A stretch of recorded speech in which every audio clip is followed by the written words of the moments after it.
Lo que, lo que vamos a ver hoy corresponde a uno de los perfiles del médico familiar y de todas las especialidades, en el cual es la base para hacer discusiones clínicas y la base para tratamientos actualizados y sobre todo para nuestro quehacer científico, los que gustan de él.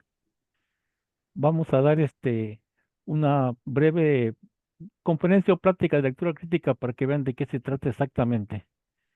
¿Qué es lectura crítica? Miren, nosotros tenemos varios conceptos. Ahí va, permítame, se fue la imagen, ¿verdad? No, sí estamos viendo la de concepto. Yo no la veo. Bueno, nosotros tenemos en nuestro quehacer algunas dudas y sobre todo algunas preguntas entre nosotros mismos. Precisamente para tratar de resolver esto está la lectura crítica. ¿Qué significa la lectura crítica? Es una técnica, precisamente una técnica bien llevada en base a algunos documentos de investigación, pero sobre todo para aumentar la efectividad de nuestro quehacer en los escritos médicos, en las revistas, y nos ayuda prácticamente a tratar de excluir con la mayor prontitud a aquellos revistas o aquellos escritos médicos que realmente no son tan, a veces, tan necesarios para nuestro quehacer o no nos ayudan mucho. Entonces, ¿qué aporta? Auxilia en nuestra toma de decisiones para el cuidado de nuestros pacientes. Esto quiere decir que en los hospitales donde hemos rotado, inclusive en el consultorio, a veces llega un paciente, no sabemos qué tiene, le hacemos examen de laboratorio y vamos a las revistas a buscar actualmente cómo se encuentra ese padecimiento. Entonces, esa es la lectura crítica. A veces hemos hecho sin querer o a veces la hemos hecho precisamente queriendo aprender realmente el padecimiento nuevo o si estamos acertados en lo que presenta el paciente. Por eso es necesario la necesidad de desarrollar esta actitud crítica. Es cumple un propósito muy importante, que el médico pueda seleccionar artículos que garanticen mínimo indispensable de calidad.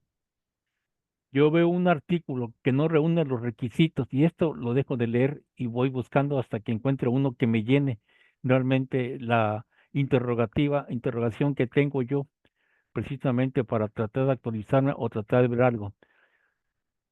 Ese concepto fue de Sackett y nació de un movimiento después desarrollado por Gordon Guyatt en Canadá, en la Universidad de McMaster, y a partir de ahí se llamó medicina basada en evidencia. Eso fue cerca de los años 70, más o menos 72, por ella sí. Empezó la llamada medicina basada en evidencia. ¿Qué es medicina basada en evidencia?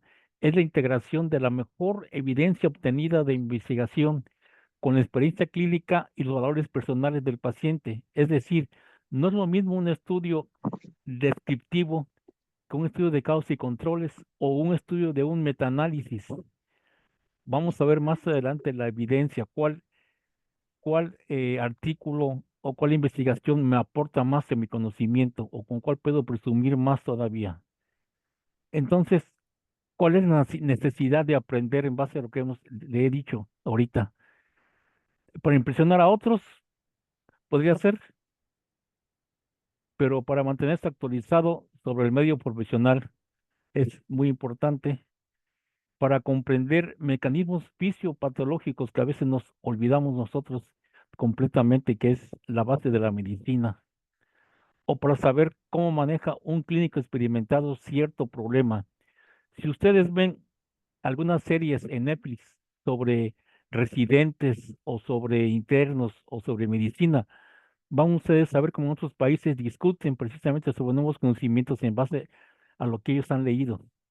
Entonces, así resuelven a veces ciertos problemas. Una cabeza, dos, tres cabezas piensan más que una. Para saber si utilizar una prueba diagnóstica nueva o una ya existente en el medio propio. Por ejemplo, yo les puedo decir que aquí en Veracruz la mastografía la trabajamos en un 85% de sensibilidad. En Tlaxcala tal vez la manejen en un 90% o un 70%, no sé si se ha hecho investigación sobre ello, pero aquí le garantizo que el 85% de los sospecha de una mastografía de un tumor maligno, entonces es real. Eso es precisamente una prueba diagnóstica. Después, para conocer el cuadro clínico y la evolución de una enfermedad. Como ustedes saben, el COVID ha ido cambiando tremendamente y ahorita el COVID es un dolor, una odinofagia terrible con un cosquilleo terrible y distinto completamente a la que conocimos al principio, en la primera oleada. Después, para determinar etiología o causalidad, precisamente en Tierra Blanca hubo un problema recientemente sobre insuficiencia renal, comúnmente que estaba atacando a la población. Había muchos pacientes con insuficiencia renal. Se hizo un estudio de etiología o causalidad y se dieron que el agua estaba contaminada. Eso pasó recientemente. Entonces, con eso nosotros pudimos probar. Número 8, para distinguir el tratamiento útil de aquel que es inútil o aún dañino. Vamos ustedes a ver cómo la FDA en Estados Unidos ha retirado muchos medicamentos. Mientras yo en la residencia utilizaba pirólicos con barbitúricos, ellos utilizaban la neomelubrina. Y años más adelante, los gringos desecharon la neomelubrina y nosotros seguíamos con ella. Pero en fin, ese es un ejemplo, ¿verdad? 9, para enfrentar demandas de información sobre necesidades, uso, calidad y costo-efectividad de la atención a la salud. Todo ello se refleja precisamente en nuestro quehacer diario con una lectura crítica. Sabemos muy bien, por ejemplo, que el amlodipino de 5 miligramos vale 30 pesos y el amlodipino comercial llega a valer más de 1,000 pesos. Y entonces es un costo extraordinario, una diferencia extraordinaria, pero tendrá la misma efectividad. Esto es lectura crítica. Y 10, para ser provocados por las cartas al editor. Es excelente a veces mandar cartas al editor sobre algún artículo que se publicó y que nosotros tenemos dudas. Y esto enriquece mucho el conocimiento, realmente bastante. Entonces, escojan ustedes cuál de las 10 que les puse tienen la necesidad de aprender la lectura crítica. Ya se lo dejaré de tarea. Mis razones propias, ¿cuáles? Para mí es la búsqueda y selección de artículos médicos. Después, para mejorar la práctica clínica con medicina basada en evidencia. Y es una herramienta terrible de aprendizaje, porque nos ayuda precisamente más que a actualizarnos, nos ayuda a lo que sucede en estos momentos en otros países, lo que sucede en estos momentos en otros hospitales. No es lo mismo el índice de masa corporal por una fractura de cadera en un país nórdico que en un país, que en un estado como de Veracruz o de Chiapas o donde estemos, que son distintas completamente de la estatura, ¿verdad? Y así es como nosotros buscamos una herramienta de aprendizaje que quede acorde a nuestra población de estudio. ¿Y cómo elegimos un artículo? El artículo a veces inconscientemente lo elegimos para hacer mi protocolo y mi tesis que nos piden en la universidad o nos piden en mi residencia. El artículo nos va a servir para redactar la discusión de mi tesis, lo que dicen otros autores con lo que me salió a mí en mis resultados de mi tesis, o bien para actualizarme sobre un tratamiento. Yo estoy buscando, por ejemplo, el amlodipino y estoy viendo que el amlodipino produce problemas vasculares miembros inferiores. Entonces, tengo que tener cuidado para recetarlo con pacientes que tienen este tipo de problemas de la amlodipino. Por eso no lo dicen cuando lo compramos o cuando viene un representante médico. Y también no lo dicen a veces cuando vemos alguna información o en una revista médica. Y después, esta aplicación de estos resultados a la práctica clínica, ustedes lo van a llevar. Y precisamente este es lo más importante de todo, que diga, yo leí un artículo ayer sobre esto que decía esto y es necesario entonces realizar esta otra situación en base a lo que salió, en fin, ya ustedes sabrán aprender a discutir precisamente sobre un artículo que hayan elegido. Y para seleccionar la mejor evidencia, y van ustedes a decir, no, esto quiero hacer yo, este estudio quiero hacerlo, precisamente porque es la mejor evidencia.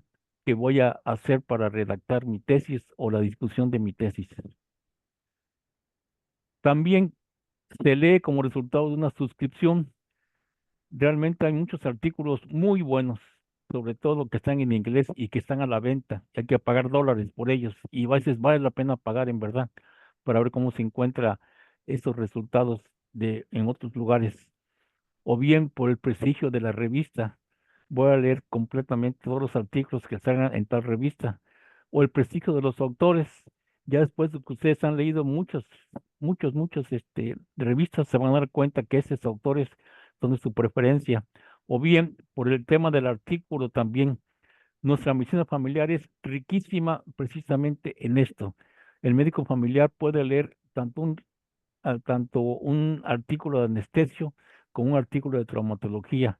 ¿Por qué de anestesio? Porque pueden estudiar los riesgos que hay precisamente cuando un paciente tiene el problema de deterioro cognitivo posterior a la anestesia o posterior a una cirugía. A veces se presenta hasta los 7 días.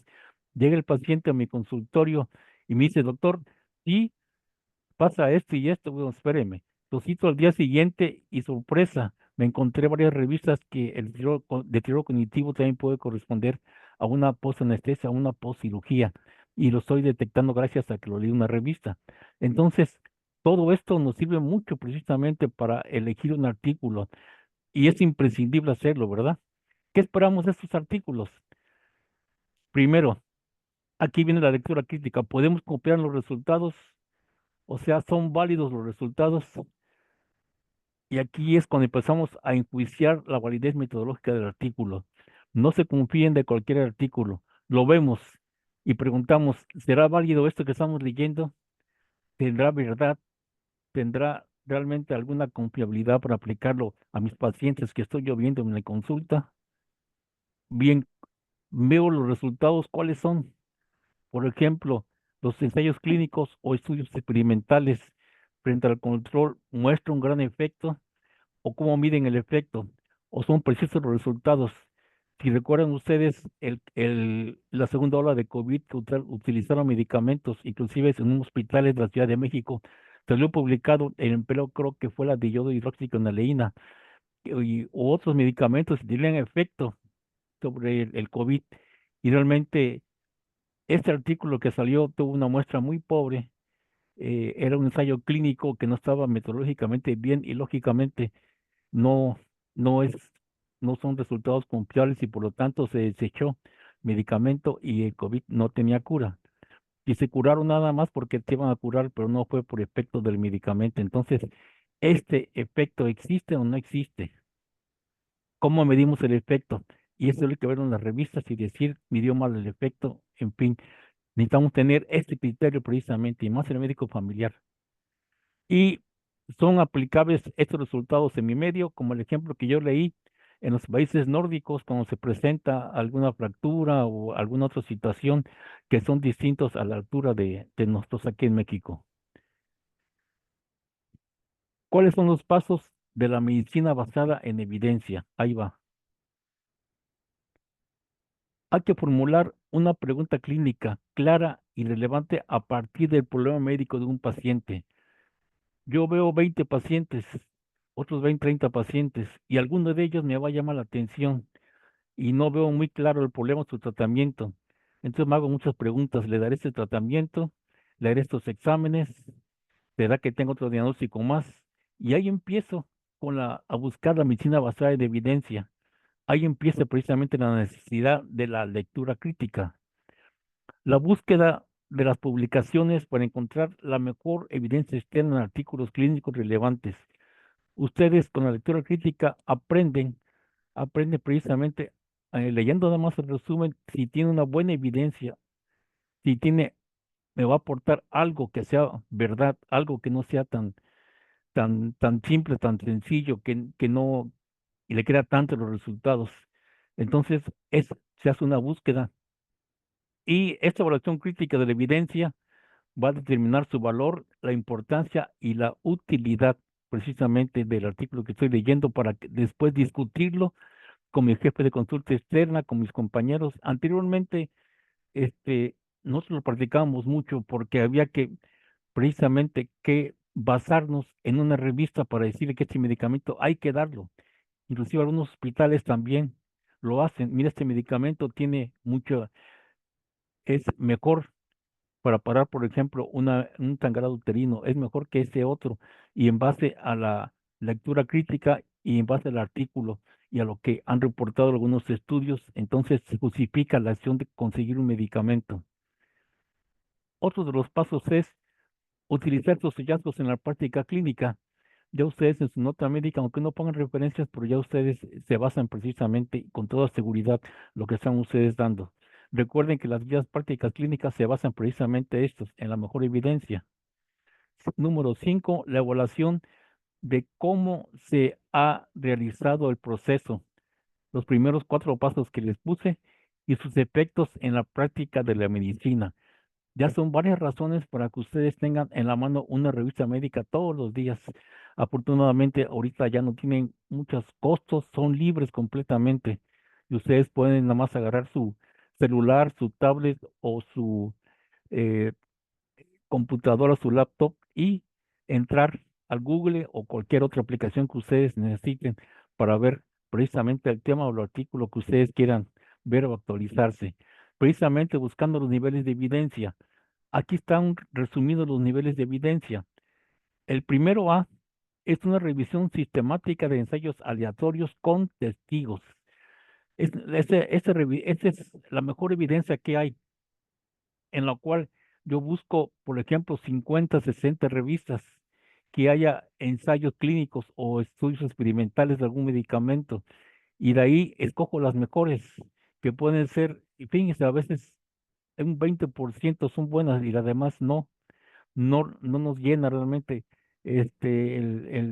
para poder hacer la publicación de revisión sistemática. Escogemos 20 o 30, a veces escogen hasta 7 también para ver los ensayos clínicos aleatorios y empezar a describir lo que sucede con estos medicamentos. La evidencia 1B, al menos un ensayo aleatorio con testigos, o sea, una comparación. La evidencia 2A, al menos aquí ya vamos bajando un estudio que no sea aleatorio con testigos, como un casos y controles, un estudio comparativo, un estudio de cohorte. La evidencia 2B es un estudio cuasi experimental, o sea, hacer un estudio prácticamente en un solo grupo. Esto se aplica principalmente cuando ustedes, por ejemplo, dan una eh, ¿cómo se llama? Es un estudio cuasi experimental que mide el antes y después de una educación, como pasa con los grupos de autoayuda, como los pacientes hipertensos o los módulos de diabetes, en el cual vemos al principio su glicemia que buscamos, su peso, y a los 6 meses lo volvemos a hacer para realmente funcionó o no funcionó. Pues sí ha funcionado, pero después de 4 años, quién sabe cómo estaría, ¿verdad? Por eso es un estudio que debe estarse monitoreando constantemente. El tercero son estudios descriptivos no experimentales. No quiere decir que sean malos, al contrario, un buen estudio descriptivo con una buena muestra y una buena eh, muestreo nos da una lección grandísima porque de ahí se desprenden muchas hipótesis. Entonces también todos los estudios que les pongo aquí son importantes.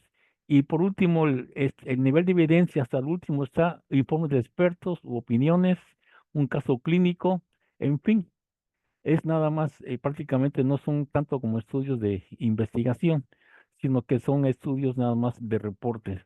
Estos son las 4 evidencias con sus clasificaciones, se las resumí, de las más importantes para que ustedes seleccionen una revista basada en esto. A veces no van a encontrar revisión sistemática, tienen que buscar, empezar a bajarse para buscar todo lo demás, ¿verdad? Y aquí es donde viene precisamente este resumen.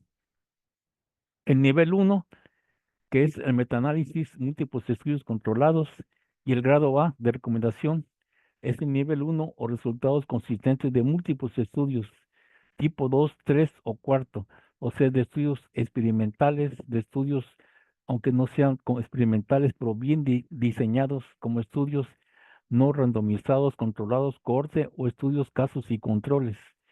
Y estudios bien diseñados, no experimentales, como estudios comparativos o descriptivos que están en el cuarto nivel de evidencia.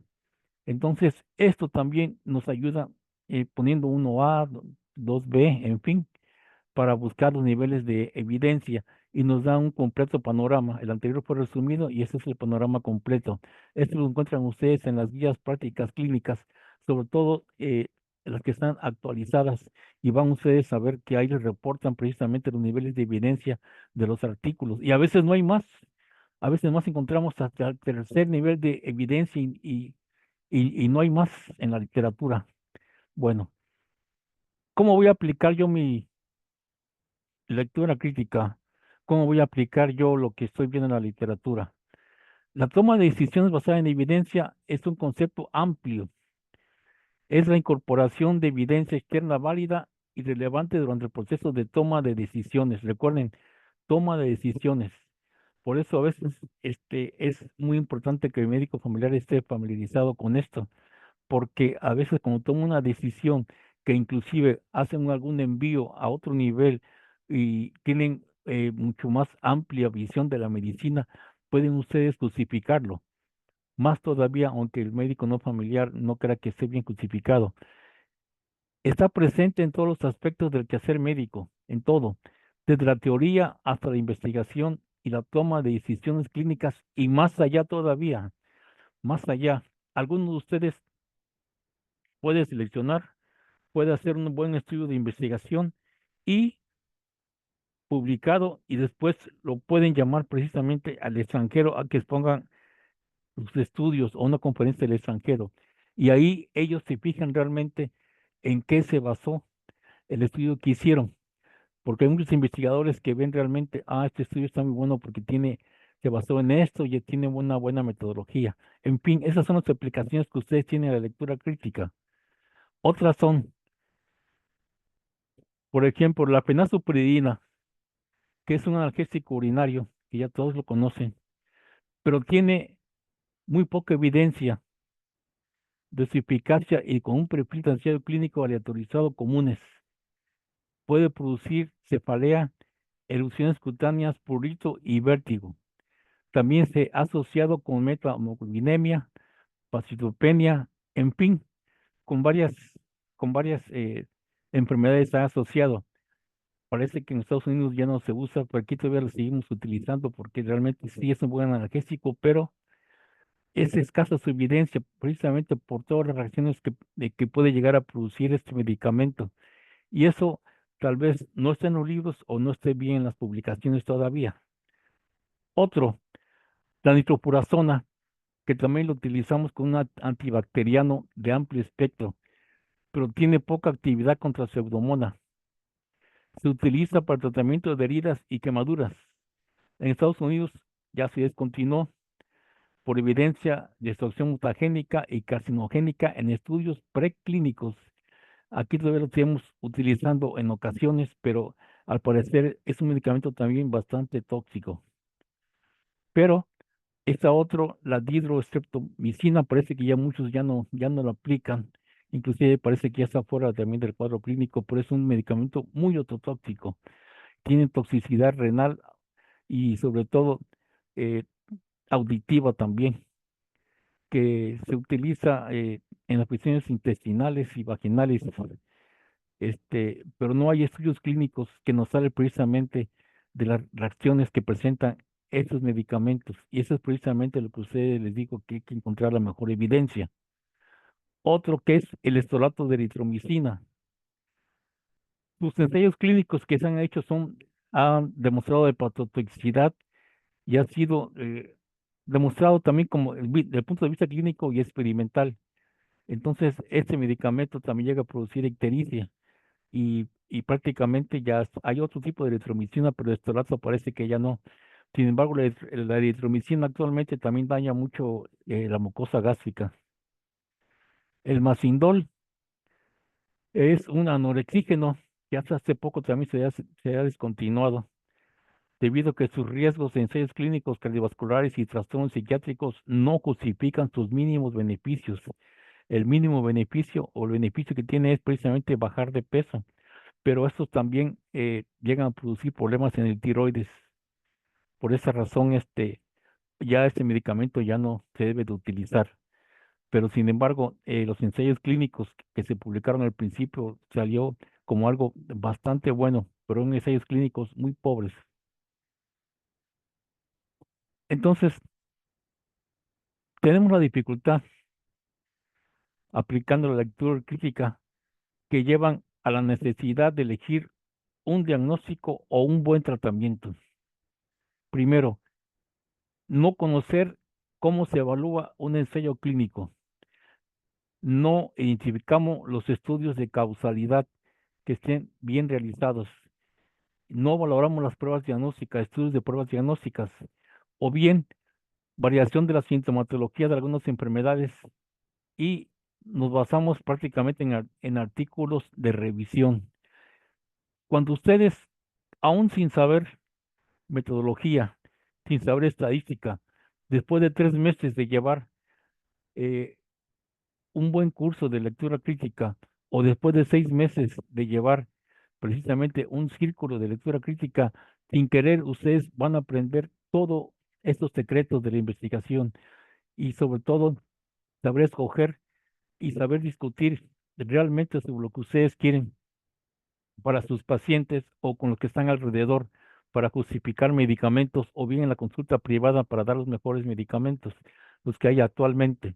Recuerden ustedes que antes de tomar una decisión de dar un medicamento nuevo, hay que buscar por todos los medios precisamente sus aplicaciones y conocer y evaluar los estudios clínicos que se hayan hecho con estos medicamentos nuevos. Otras aplicaciones, la medicina basada en evidencia nos permite precisamente reconocer e identificar las necesidades en el cuidado del paciente, transformar las dudas del profesional y de los pacientes en preguntas contestables. Si ustedes dominan ustedes un tema o dominan ustedes el efecto del fármaco, entonces ustedes van a educar fácilmente a su paciente. Buscar y filtrar rápidamente la información que no es útil y ver precisamente, calificar la validez de la información y el impacto de los tratamientos o intervenciones en general. Otra aplicación es en nuestra práctica clínica, precisamente. Aquí van ustedes a evaluar la aplicabilidad de todo lo que ustedes lean, de todo lo que esté prácticamente en la literatura médica. Les repito, de todas las especialidades ustedes la pueden leer. Por ejemplo, el labrum, que es un cartílago pequeñito que se encuentra en el hueco popliteo de la rodilla o en la cadera también. Hasta hace poco se descubrió que puede llegar a producir dolor de rodilla o dolor de cadera también. Y ahí tengo la literatura. Y vean ustedes qué fabuloso es leer una revista médica, sobre todo cuando tiene muy buena evidencia. Y como esto hay muchos. Por ejemplo, el leer una revista médica, esta información que nos pone en un cuadro 2, el título es Evaluación del estado de salud con la encuesta SF36 que estudia la calidad de vida. Estos son resultados en México que hicieron en 1995, pero para mí que todavía está vigente porque tuvo una muy buena evidencia este título. Y como ven ustedes, ¿cómo voy a leer esto? Aquí están la población, hombres, mujeres, y aquí los dividen en las edades. El promedio es 88.9 y la visión estándar corresponde a esto. Esto es una población y este es un control también. Los comparan, pero es un estudio completamente descriptivo. La función física, el rol físico, dolor corporal, salud general, vitalidad, función social, rol emocional y salud mental. Todas esas comparaciones las hacen. Están aquí los promedios y desviaciones de estándar de todas ellas y se dan ustedes cuenta aquí realmente al leerlo qué es lo que más le llama la atención. A mí me puede llamar la atención, por ejemplo, el dolor corporal, cómo se encuentran más en las edades de 55 a 64 años, que es un 21.6%, que es el más frecuente, y el grupo control, que es un 35.5% todavía, mucho más frecuente.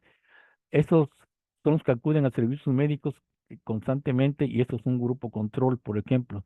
Entonces me llama la atención este dolor corporal, puede ser por una sarcopenia o puede ser un reumatismo natural, en fin.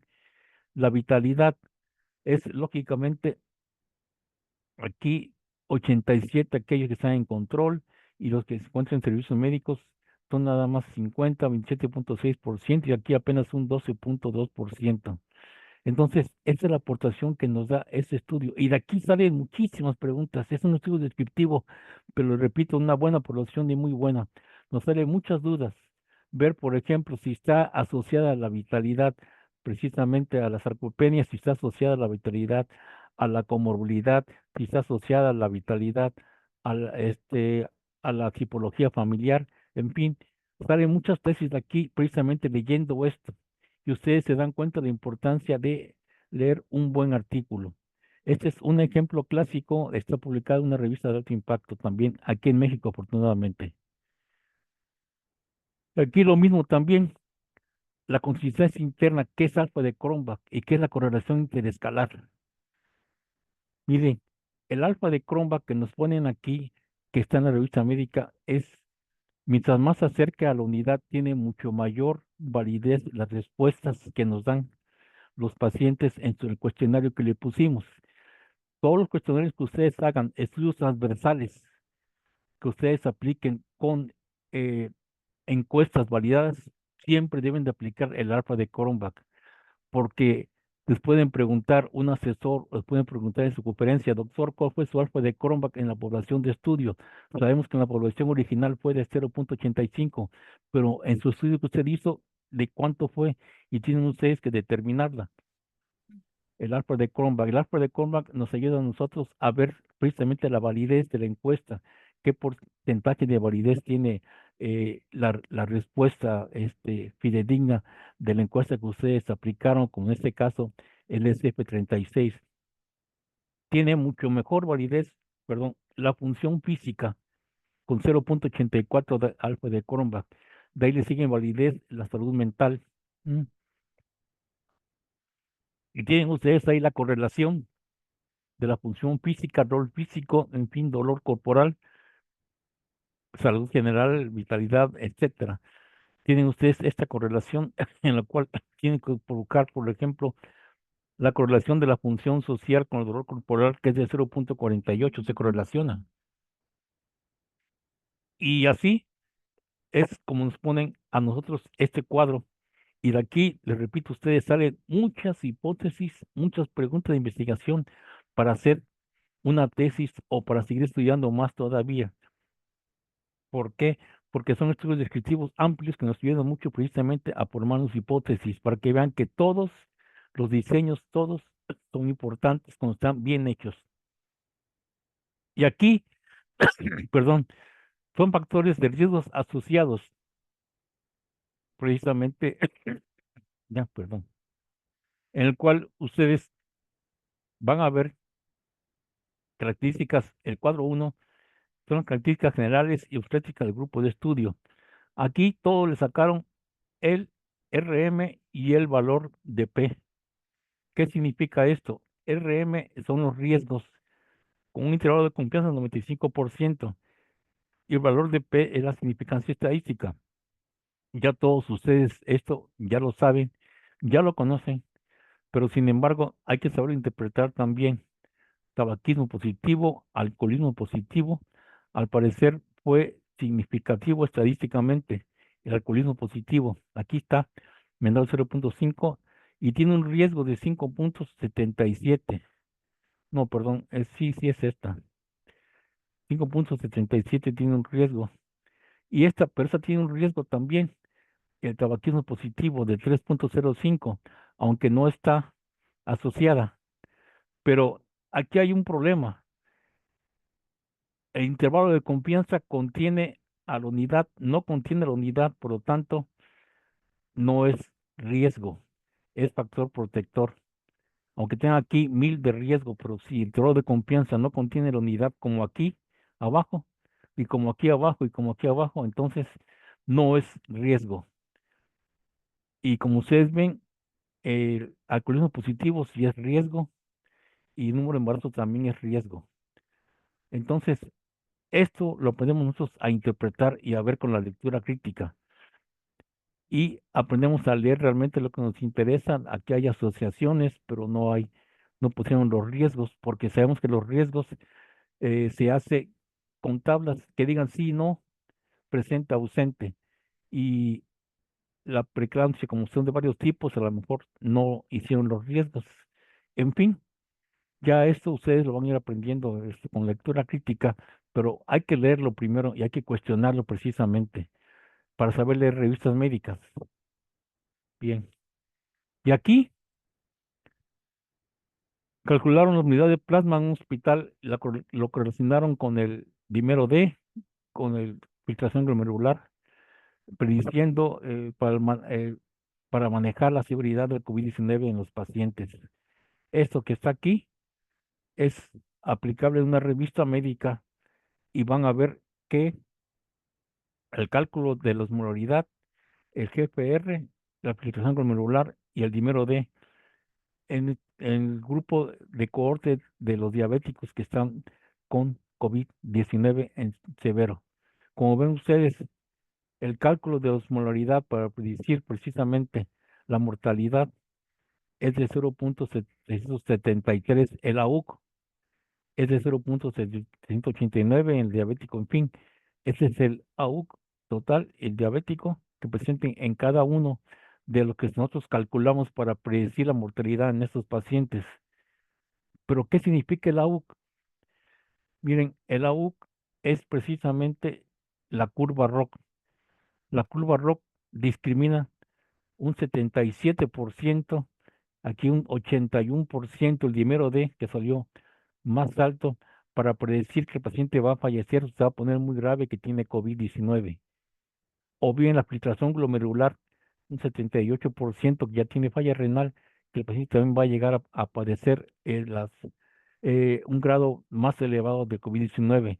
Como ven ustedes, ya estoy leyendo aquí la revista médica, ya estoy interpretando aquí los resultados, y aquí también nos da la sensibilidad y la especificidad y los riesgos. Son los intervalos de confianza. La sensibilidad está mucho mejor con la osmolaridad, el cálculo total de la osmolaridad del paciente. Y el diabético de 90, por lo tanto me voy con esta. Y así por el estilo, ustedes tienen que aprender a leer, tienen ustedes que aprender a ver realmente de este resultado cuál es el que le aplico más a mi paciente. Yo me voy por el dímero D, que es un examen de sangre nada más, y con eso veo realmente si el paciente llega a tener una gravedad más adelante cuando tiene COVID. Esta es otra forma de leer las revistas médicas. Lo sé leer. Aquí está la curva ROC que les decía a ustedes. Esta es la curva ROC que ustedes van a ver en varias revistas médicas, donde pone la sensibilidad y la especificidad. Aquí está representado el total de la osmolaridad. Aquí está representado el dímero D y el filtrado glomerular. Como ven ustedes, las tres tienen un gran poder discriminatorio para decir que el paciente va a agravarse o va a fallecer. El área bajo la curva tiene esos valores que ya vimos anteriormente y aquí está la curva ROC. Nada más, sin saber los valores, viendo la curva ROC ya veo realmente cuál es el que mejor, el dímero D, que es el mejor que nos puede producir esto. Y ese es el dímero D. Aquí estoy leyendo la curva ROC, aquí lo estoy interpretando y esto me sirve mucho para ver a mis pacientes, precisamente para pronosticar a mi paciente cómo va a evolucionar. Otro, aquí es comparar eficacia y seguridad de omeprazol contra esomeprazol de 40 miligramos en pacientes con reflujo.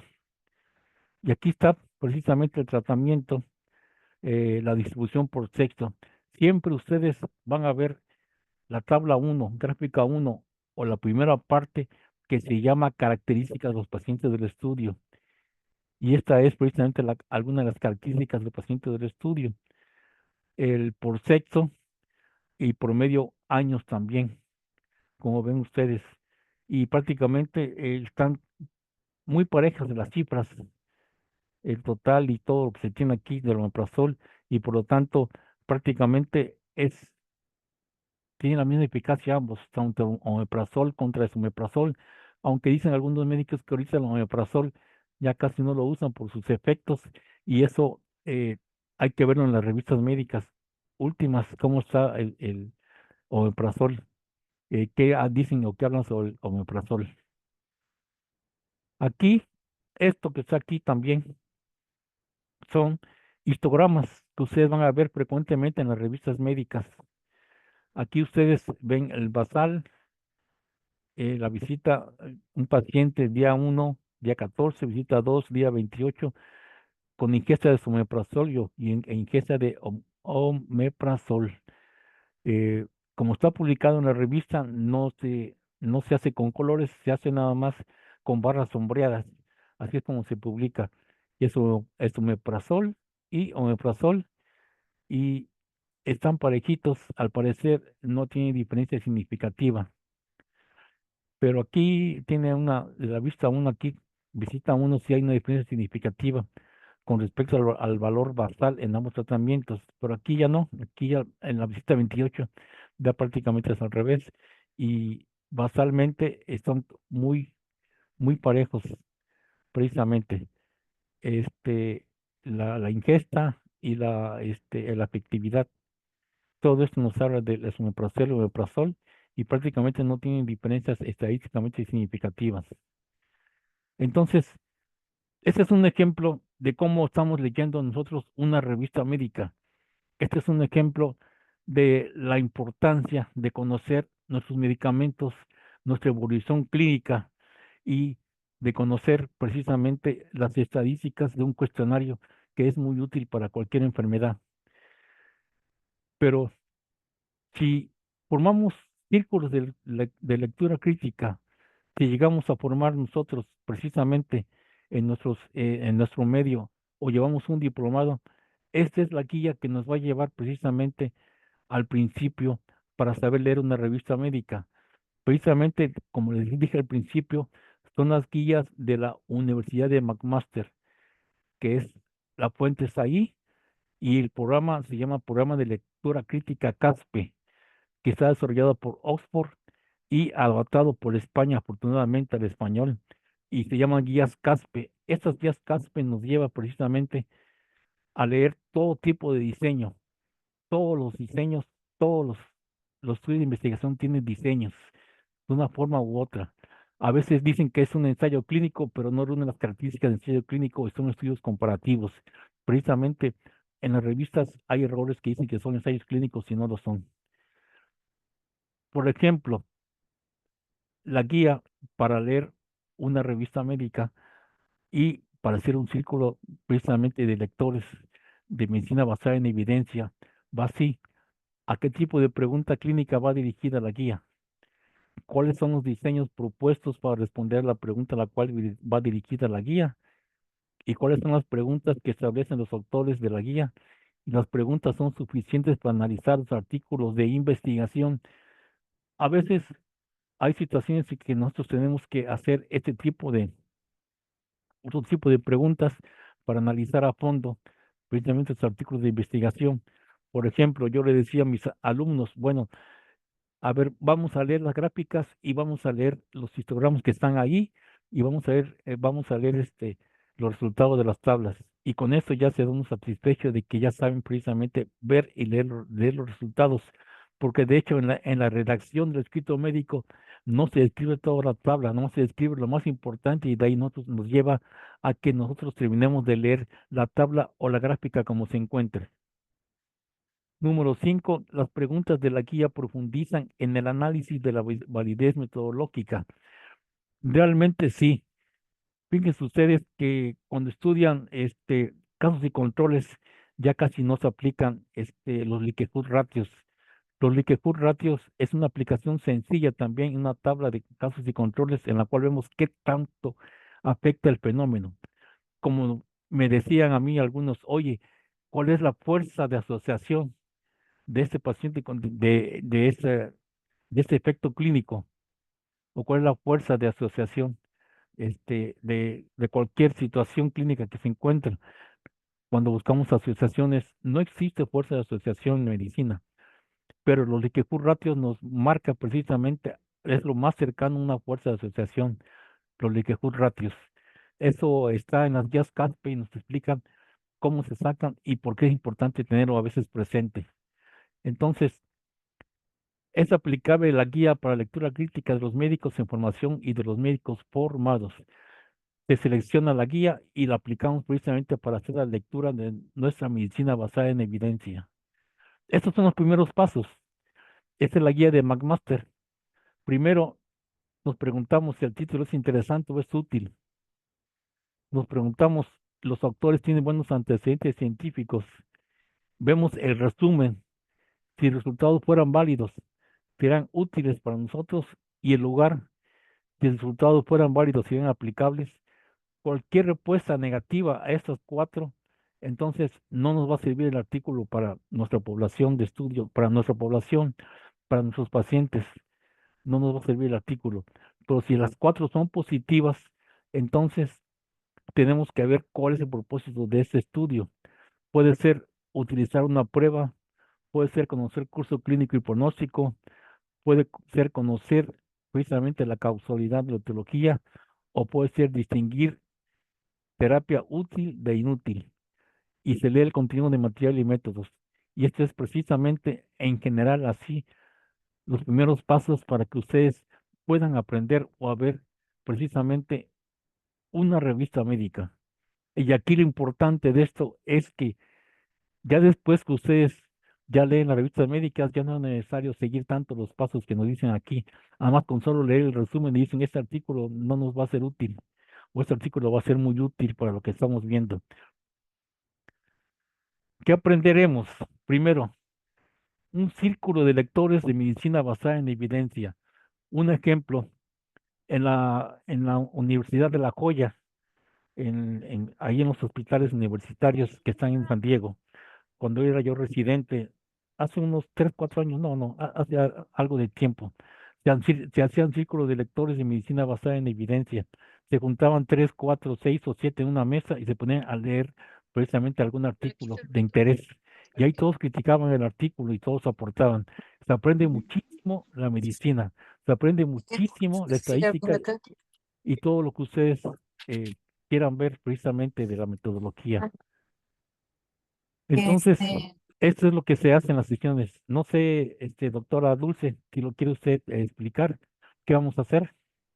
Sí, claro que sí. Antes que nada, muchísimas gracias, doctor Félix. Esta Sí. introducción, estoy segura que pues ha generado mucha curiosidad entre los asistentes sobre aprender.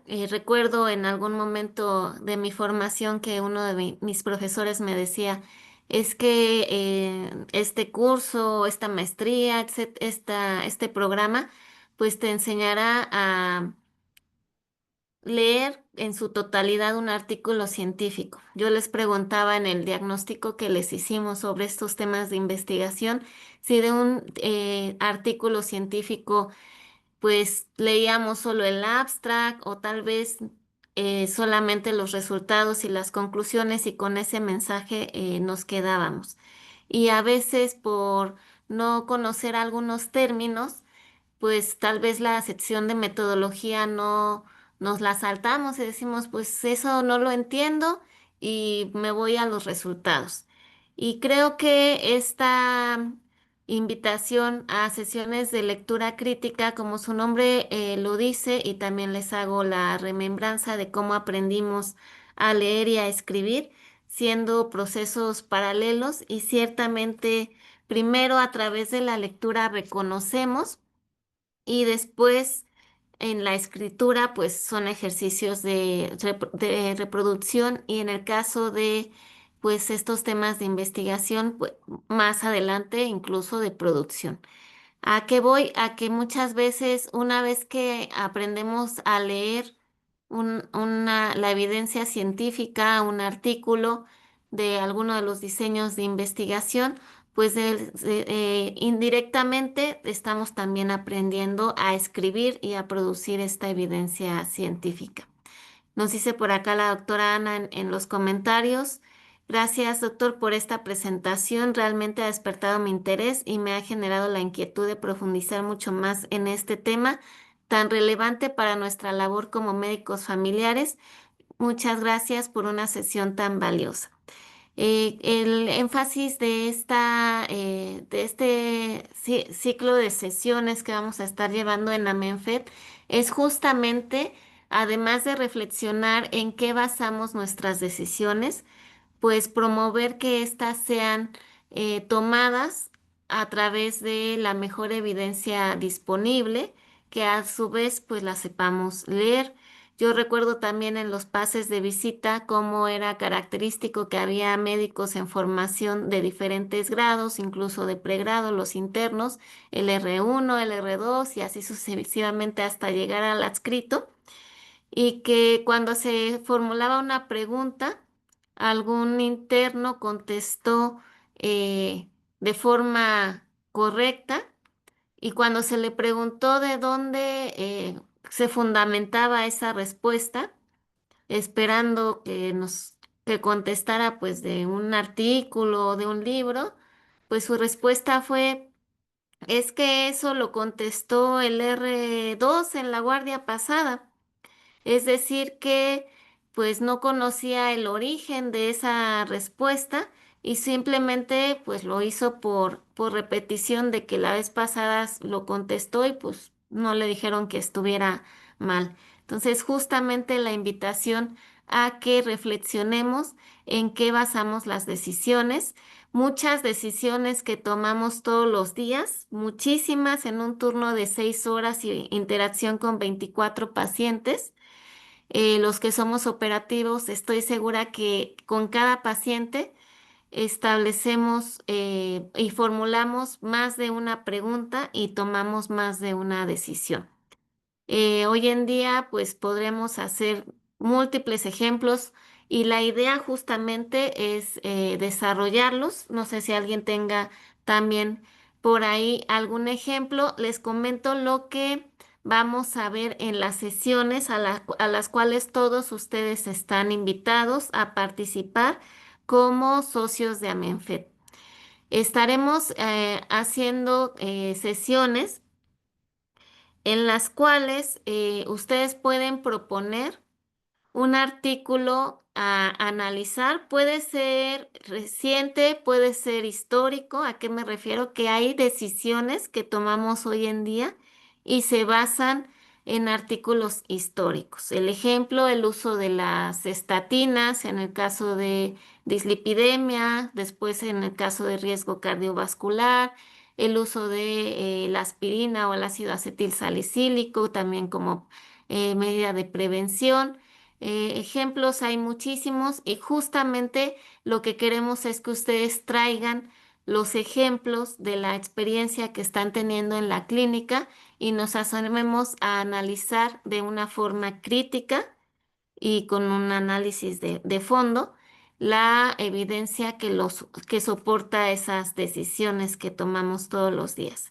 Es decir, también estaremos discutiendo qué tan aplicables es esa evidencia que a lo mejor pues se generó en alguna otra parte del mundo, en algún otro contexto, y qué tan aplicable es en mi práctica diaria, en mi contexto, en mi entorno. ¿Qué son los sesgos? Son, por ejemplo, eh, errores que pueden ser sistemáticos y que podemos detectar desde decir es que, pues si en ese estudio justamente excluyeron población embarazada o población geriátrica, adultos mayores, pues me sigue quedando la duda de si puedo utilizar esa intervención, ese fármaco en esa población. La siguiente, pues errores metodológicos que podemos cometer al formular hipótesis y no elegir el diseño adecuado para ello. Las fortalezas que podemos identificar. Muchas veces hoy en día algunas revistas incluso cuentan con esta estructura de que los autores tienen la posibilidad transmitir cuáles son las fortalezas y limitaciones que ellos mismos identifican y que pudieran compartir. Y las, justamente entre nosotros como grupo, compartir estas experiencias y ese análisis que podemos desarrollar.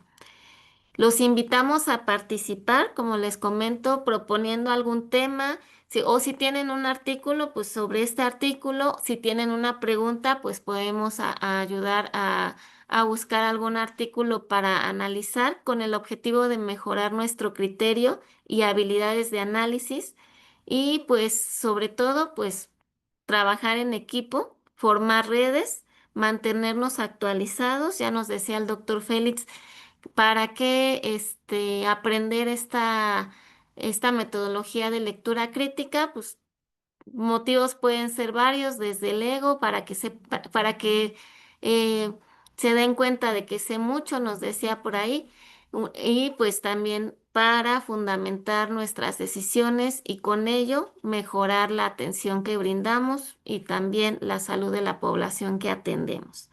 Nos comenta también acá el doctor Pedro Sánchez Ayala en el chat. Excelente presentación, doctor Félix. Sin duda alguna, leer artículos médicos de investigación seria nos lleva a un mejor constructo en el conocimiento.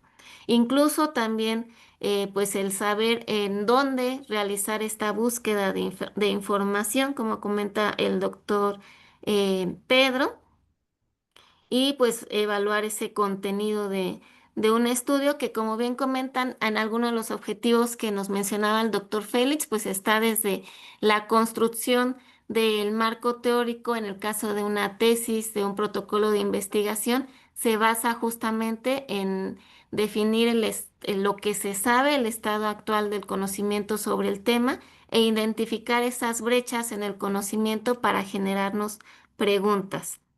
Y bueno, también pues extenderles esta invitación.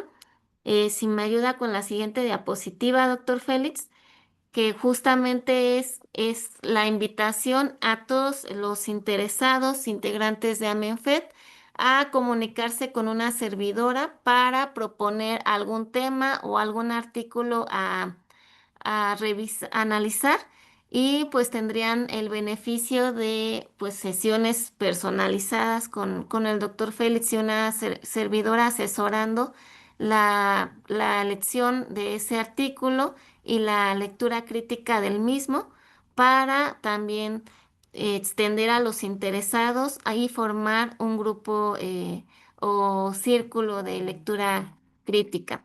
Entonces, doy la palabra a la doctora Trini, que tiene levantada la mano. Adelante, doctora Trini. Y buenas noches a todos, buenas noches, doctor Félix, doctora Dulce.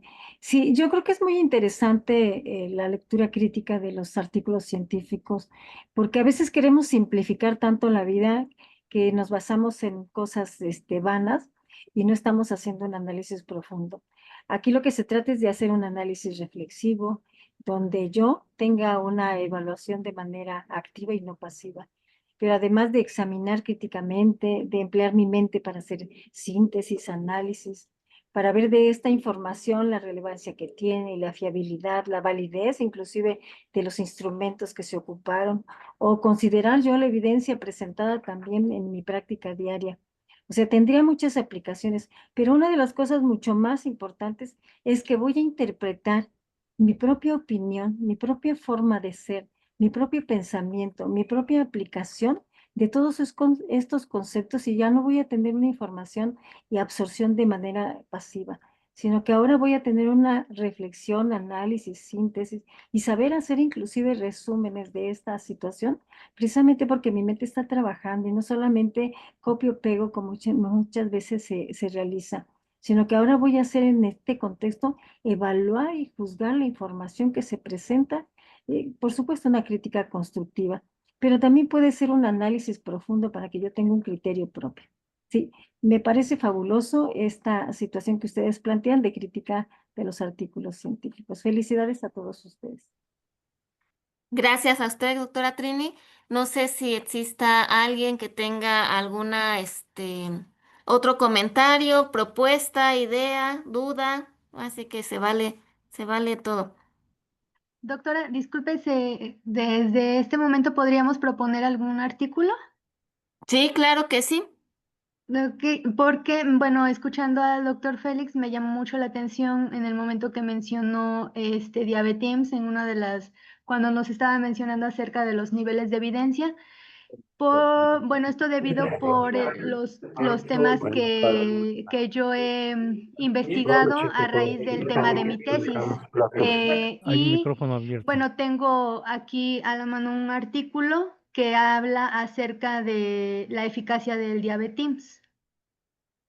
Perfecto, doctora. Efectivamente, la diabetes se está volviendo uno de nuestros principales problemas de salud pública, así como muchas enfermedades asociadas a la obesidad.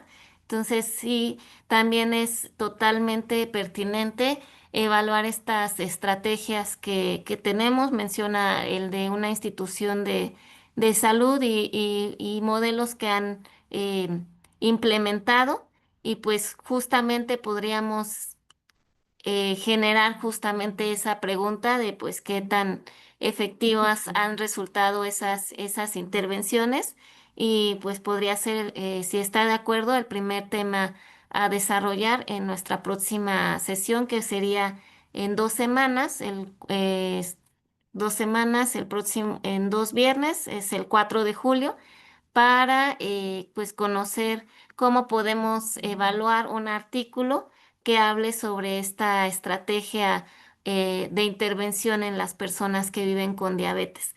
Muchísimas gracias, doctora Berenice, y con todo gusto la incluimos en el círculo de lectura. Incluso, pues ya rápidamente me mandó mensaje la doctora Ana Gisper con el tema de metformina que podemos dejar para dentro de así que ya sería el mes, entre el 18 y 25 de julio les estaremos confirmando la fecha y pues ya estamos armando el círculo de lectura. Por favor, todos los interesados, ahí está mi número celular, estamos también en el grupo de AMENFED para estar proponiendo estos temas de decisiones que tomamos pues todos los días y como grupo, pues hacer esta evaluación y lectura crítica de la literatura científica, ¿vale? Muchísimas gracias. Aquí también Gracias. la doctora Trini en el chat nos pone un otro tema que es la amiloidosis y pues los temas los van a ir dictando ustedes a través de las experiencias que tenemos todos los días. Si me ayuda, por favor, con la siguiente diapositiva, doctor Félix. Y bueno, tenemos, además de así que de la oferta que tenemos acá por parte de AMENFED, esta invitación también que nos transmite un diplomado de lectura crítica de medicina basada en evidencia. Este diplomado es organizado por si me da con la siguiente diapositiva, el Colegio de Veracruz y la Red Mexicana de Investigadores en Medicina Familiar. Es un diplomado que está avalado por una institución educativa que es la Universidad de Monterrey. Son, pues para ser diplomado, mínimo 120 horas curriculares e inicia hasta el 30 de agosto para dar oportunidad de que sigan conociendo de qué trata la lectura crítica y pues todos los interesados, bienvenidos. Ahí vienen también los correos para solicitar la información y estamos a muy buen tiempo para igualmente tomar decisiones informadas sobre y tomen la decisión también, espero, de inscribirse y participar en este diplomado. En su momento, también en los grupos estaremos haciendo la difusión del mismo y pues esto también es una opción para los que estén interesados en ampliar sus competencias en lectura crítica. Sí, gracias. Muchísimas gracias. Creo que ya es la última diapositiva. Doctor Félix, perdón, Sí, ¿iba a comentar algo? gracias, doctora Dulce. Así es, así que tienen ustedes la gran oportunidad de aprender lectura crítica, tanto práctica como en un diplomado. ¿Se imaginan ustedes dentro de un año cuántos de ustedes van a saber esto y que se sigue extendiendo? Porque la medicina familiar es líder, debe ser líder precisamente en esto, ¿verdad? Y cuando ustedes expongan alguna ponencia, esté basado precisamente en la mejor evidencia disponible en la literatura médica. Un agradecimiento realmente a ustedes por haber estado con nosotros el día de hoy. No sé si haya más preguntas o alguna duda más. No, doctor, ya no tenemos más preguntas en el chat y no veo manitas levantadas. Yo creo Muy que bien. ya. Sí, ya, entonces, pues, adelante. Vamos a difundir ambas situaciones, tanto el diplomado como el anterior, para que ustedes tengan la oportunidad de poder participar. Listo, lo quitamos. Listo. Gracias.